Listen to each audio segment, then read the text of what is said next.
आज आपल्याला सोया किमा बनवायचा आहे। त्याच्यासाठी मी सोयाबीन भिजवून त्याचं पाणी काढून घेतलेलं आहे। आता हे मिक्सर मध्ये बारीक करायचं आहे। बघा आपण बारीक करून घेतलेलं आहे सोयाबीन। आता आपल्याला फोडणी द्यायचं आहे। तर आपल्याला कढईमध्ये 4 चमचे तेल घालायचं आहे।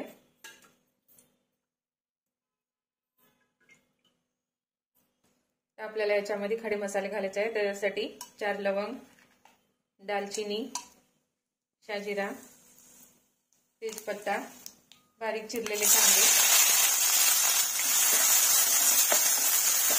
तर आपल्याला हे चांगले कांदे लाल करून घ्यायचे आहेत। अद्रक लसूण पेस्ट। तर आपल्याला ह्याच्यामध्ये टमाटे घालून घ्यायचे आहेत।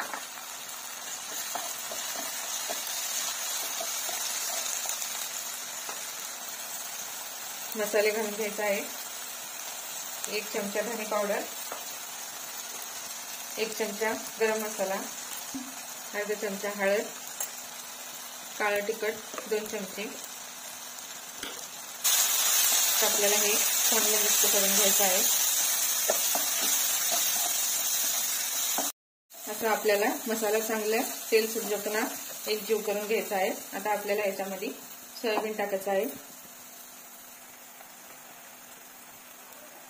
तर आपल्याला हे चांगलं हलवून घ्यायचं आहे। चवीनुसार मीठ पण घाला।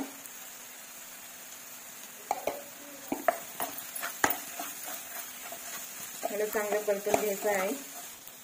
त्याच्यामध्ये अर्धी वाटी पाणी सोडायचं आहे।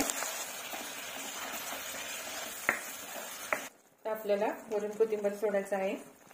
त्याला आपण 5 मिनिटं झाकून ठेवू।